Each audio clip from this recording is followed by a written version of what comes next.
did it again. Before introducing you the speaking. The 12th edition, anonymity is the spiritual foundation of all our tradition, always reminding us to place principle before personality. Well, I have this nice lady here. I know her name is Karen. She's coming from Connecticut, and I would like to ask you to welcome her. And you know, I'm a short addict. My name is Karen, and I'm an addict. And I'm clean today through the grace of God. I'm very nervous. A lot of my friends are here, and they know that. I really do not like to share. I've been clean for a little over 4.5 years, and as many times as I've been asked to share my story, I always feel the same way when I get up here, and that is very nervous. But I've learned through the program that I can't keep it unless I give it away, and that it is a suggestion of this fellowship to share your experience, strength, hope, and that's why I'm here. I'd like to thank the program committee for the privilege of me being here. Learning to trust for me was very, very difficult. I'm the oldest daughter in a very crazy household. I grew up terrified of my father. He had a lot of mood swings, and from the time I was very young, I would come home and I would never know where my father would be at. And I was very terrified of his disapproval. Not that he ever harmed me physically, but emotionally, I was a coward inside and very, very frightened. And that's how I lived my life until the 12 steps of Narcotics Anonymous and a lot of hard work. To briefly qualify, I used for over 15 years many substances, but I believe that I was an addict from the time I was born because I was always into escape. I could never deal with life on life's terms, and from the time I was a young child, I found ways to escape from reality. As a young child, I was an overachiever. I was very addicted to reading books, and I could escape for long hours at a time in a book. It's something I still do quite well today, and I don't want to deal. However, that's gotten a lot better. When I was about 10 or 11 years old, I discovered that I could escape through food. And I also had this thing about being overweight. See, my mother was always overweight. She's a compulsive overeater. And my father always made fun of her. And because I needed my father's approval so much, it was not okay for me to ever be overweight. And I learned that I thought I found this way to diet. And then every time I ate, I threw up. And I did that for 20 years until my recovery. I was bulimic and anorexic for a good part of my life. Because of the 12 steps of this program, I have complete freedom from that part of my addiction today. But that symptom of my addiction played a big part in me keeping a lot of secret. Because even though I got clean, when I came into these rooms, it was not okay for me to let you know that I still threw up 8 times a day. And that, I thought it was kind of disgusting. And what would you think if you knew that I did this all the time? So I got into, hiding my whole life because I didn't want anybody to know this terrible secret. My whole life was a secret. I kept my addiction from my family as best I could, although I really believe that most people around me, because of the path of destruction I always left, knew how sick I was. Anyway, so I came into recovery in 1982. December 1st is my clean date. And because I had no models of trust, see, my mother was a very good person, but she kind of shared my fear of my father. And whenever my father would go on these tirades, she was never there for me. And consequently, I had no one to turn to. And because of all the double messages in my house, I didn't trust anything. And I certainly did not trust women. And I came into these rooms when I got clean, and people with more time than me told me I had to seek out for women. And I didn't want to do that because I didn't have good experiences with women. What I know today is that I can't trust a man and have a relationship with a man until I can trust a woman and have a relationship with a woman. I need to be able to do that with my own kind. so that I can learn to trust myself. It had been a long time, before I got clean that I had a relationship with God because of some of the things that happened to me in my active addiction. I didn't trust God. And that was a terrible place to be in because, if you can't trust God, who are you going to trust? I certainly couldn't trust Karen because my way was always to lead the path of destruction. My first years of recovery, first two, were very uncomfortable for me because I came into these rooms and I made you believe that I was okay. I was kind of like a cyclone, as a good friend of mine once told me. I whirled around these rooms and I didn't let you know, Karen. I bounced around and I smiled a lot and I was real cute. And I used to have this thing with hats. And I would get all dressed up and go to meetings with, my color coordinated business suits and my hat and my high heels. And I would look absolutely smashing. But nobody would ever ask me how I was because I looked so wonderful. And that was really fine with me because heaven forbid I should tell you that I was in emotional pain. When I had a year clean, I found out that my best friend, who was naturally a man, who was actually like a brother to me, that I loved as much as I was ever capable of loving anybody, I found out he had terminal cancer. And when I had about a year clean, he died. And I was not able to tell anybody how much anguish I had. And so what happened to me was that I became suicidal my first year of recovery and my second year of recovery because I never really let anybody in. And that's where distrust brought me. I had a sponsor the first year, and the one thing she said to me when she took me on was that all I ask of you is to be honest. And I had no idea how to do that. And so I kept her out. Those first years of my recovery were very lonely. I had no women in my life. I hung out with the really thick guys because they stroked my ego and, told me how cute I was. And I didn't get any better. For a long time, I stayed away from the steps. And for me today, I've learned to trust through steps of Narcotics Anonymous and through a very special lady that's my sponsor today. But before I had this sponsor, I kind of began to trust a little bit. Because you see, I got tired of being in pain and I got tired of leaving the path of destruction and I got tired of loneliness and sometimes pain is really a great motivator. And I don't suggest that you wait to trust somebody like I did until the pain is so great that you want to die in recovery. It's really not necessary. But I'm a very stubborn addict and I had to learn the hard way. When I admitted I was powerless over my addiction, that was, and it took me over 2 years to admit that. I think that was the first step in my road to trusting people because I realized that I couldn't do this alone, and it is a weak program, and I had to start reaching out. And at the time, there was this one woman who happened to be a bulimic like myself, and for some reason, she used to hound me at meetings. She would track me down, and she was just always there. And for the first time in my life, I really had a woman friend, and I began to find out what it was to trust another human being.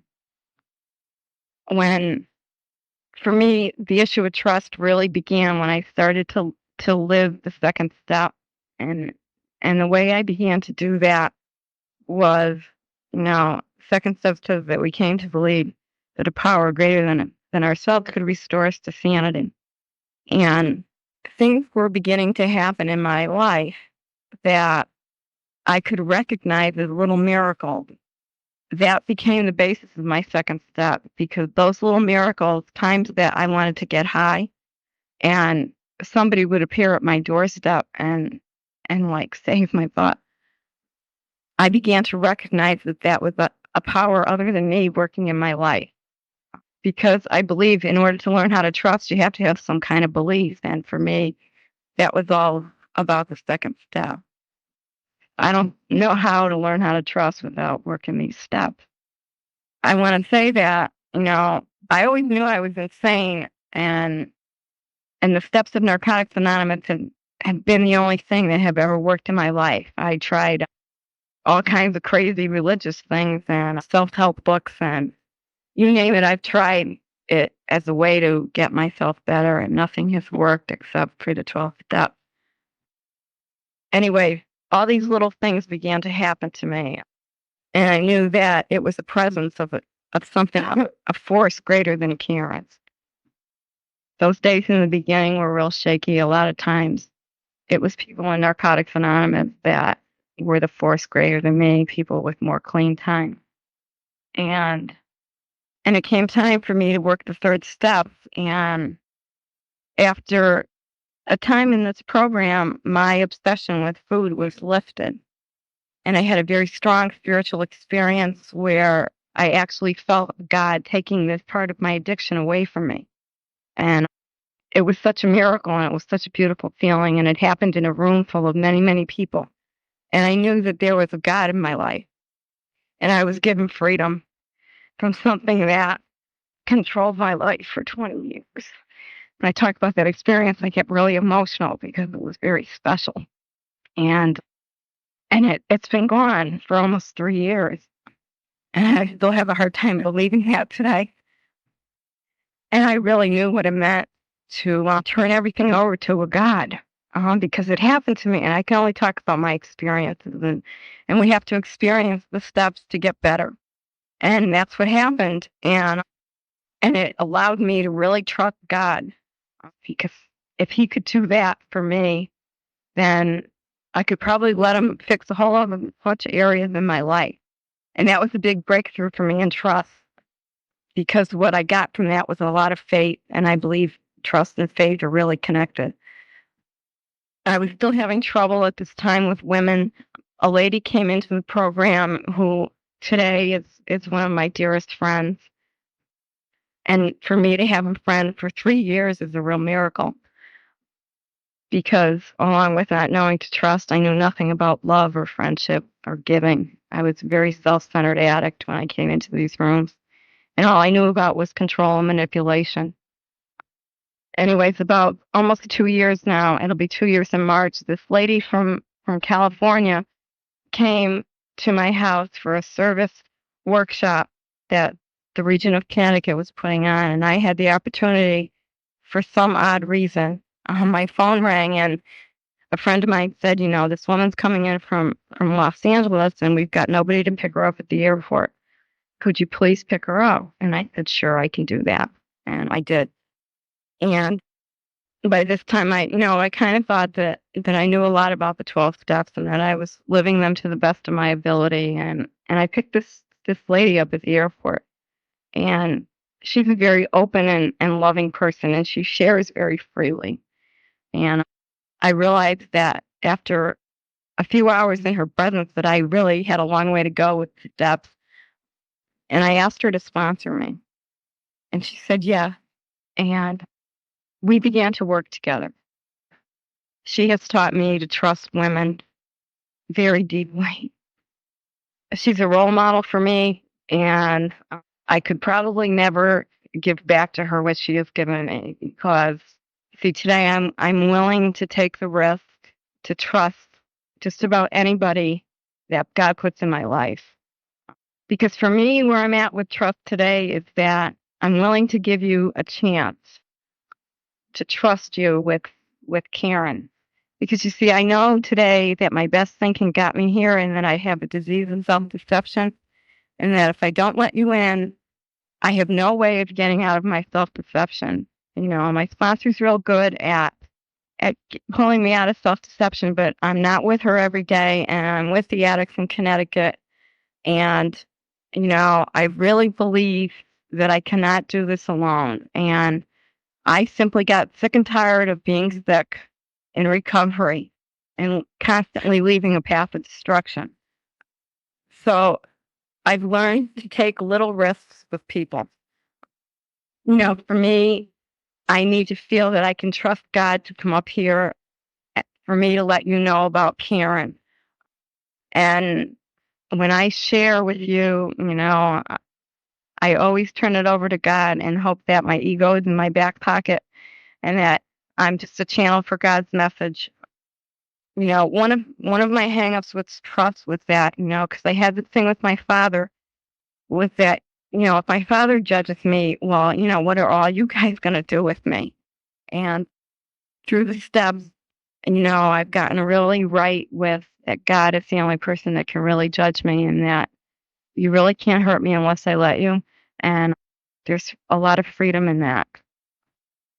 My sponsor a year ago, I made an appointment with her. I had done another fourth step as she had suggested, and I made this appointment and I went to her house and did my fifth step. And at the time, a year ago, I was still struggling with certain things that I didn't want to tell my sponsor. I was involved previous to that. She had told me she didn't want me to ride motorcycles anymore. I love motorcycles and I love to ride. And she had said to me, Karen, I really don't want you to ride because it's old behavior and, it's just not the best for you to do this. And I proceeded to go out with this guy that had a Harley Davidson and I drove to Virginia on the back of this guy's motorcycle. And then I had to call my sponsor and, because I call her every week and I told her all about my weekend and this and that. And I didn't tell her that how we got to Virginia. And I hung up the phone and I went to my meeting that night. And by the time that I had gotten home, I wanted to get loaded because you see, I lied by omission. And that was one thing I used to get away with really well was lying by omission. And, if I didn't tell you, then it was okay, that secret thing again. And it brought me to my knees. And one more time, that was another level that I had to go through to work on. And I began to tell my sponsor every little thing that went through my sick head. I don't keep things from her anymore. That's where my level of trust is with her today. Because I learned that for me today, it's either trust somebody or die. And I feel real strongly about that. And that's why I do it. I don't do it because I like it, guys. I do it because I have to, because I have this real desire to get better. And somehow that makes it a little bit easier for me to trust the next person. Anyway, to get back to my fifth step with my sponsor, I had, we were at her house and I was sharing this fifth step. I can't begin to tell you the amount of unconditional love that I received in sharing my steps with this lady. There's an incredible bond from working the steps with somebody. And what that bond has for me brought a lot of trust. A lot of times when I'm feeling like, that I can't share myself with people, it becomes real important for me to work the sixth and seventh steps because I know that distrusting people is a character defect. And the way I work the sixth and seventh step a lot of the time is to act in the opposite way to that defect that's controlling me. And I just have to pick up the phone and take that risk with somebody. Because for me, that's acting in the opposite way to how I want to stay in isolation and keep people away from me. The steps take practice, and all of this has not come overnight. And some days I'm not real successful with it. I don't like you to know that I'm still a scared child a lot of the times, and that you know it's hard for me to let people in still. But today I do it because I know that I need to do that. And most of that stuff comes from just the way I was brought up. We never talked about our feelings. When I was growing up, I never really opened my mouth in my house because I guess I was too afraid to let anybody know what was going on with me. And unfortunately, I brought all those patterns into recovery with me. But where I'm at now is that it's very hard most of the time to shut me up. When I hit 4 years clean, about 2 days before my clean day anniversary, I wanted to use. And I had the obsession to get high. And I had to walk into meetings and tell people that, I more than anything else felt the desire to get loaded. And I did that because it was necessary for me that I didn't get high, was to go into meetings and tell people that I had the obsession to use. That was more practice on learning to trust because, my ego told me, well, you've got 4 years clean and you can't tell anybody that you want to get loaded. And what are people going to say? And they're going to certainly reject you when they find out that you have the obsession to use. And I went to meetings and I called people and I made it through that time. You know, it it was okay, and I didn't get high. Most recent thing that I had to deal with, where it was really necessary for me to reach out and trust people. In May, my father became very ill, and he was scheduled for surgery. He had to have 4 coronary arteries bypassed, and it didn't look like he might live, and I really didn't know. And I had to trust God that no matter what happened to my dad, that I was going to be okay and that I didn't have to self-destruct because I was going through a lot of feelings. And I went through every feeling from gratitude to anger to rage to guilt while my father was in the hospital. And a lot of people in the program were really there for me through the whole thing. And living through that experience, one more time brought me closer to God and allowed me to have more faith and trust in my higher power. I talked to my sponsor every day through that time, and it was real scary for me to go through it, but I made it. And I'm really happy to say that my father is fine today. But that period of time really put me face to face with a lot of my character defects because believe me, I wanted to control everything that was going on at that time because I had a lot of fear that he was going to leave for good. And through the steps of this program, I was able to work on a lot of those defects. And what got me through that, the day of the surgery, I just kept saying over and over again, I have a loving God today, and I'm okay because of this loving God. And I really made it through that time without leaving a path of destruction. I'm very grateful for that. For me, the trust issue is just to practice it every day because I don't get better. We don't get better overnight. And for me, I really believe that recovery is a process and we just have to keep practicing. And if we keep practicing, it gets easier. The things that terrified me in the beginning of my recovery and that used to paralyze me, I can do those things today because of the grace of God and the support and love of people in this program. Through learning to trust, I've learned to love because I don't believe that you can love anybody if you don't trust them. And because of the steps of this program and the fact that I have learned to trust and have relationships with women, I have a very special relationship with a man today. It's a member of Narcotics Anonymous. And for the first time in my life, I can say that I trust a man who I'm involved with, and I'm not leaving a path of destruction in that relationship. And I can just be Karen within that relationship. I don't have to pretend that I'm okay and that I'm another person. I can just be me today with that relationship and with people in this wonderful program. I can only thank the steps of Narcotics Anonymous for that gift.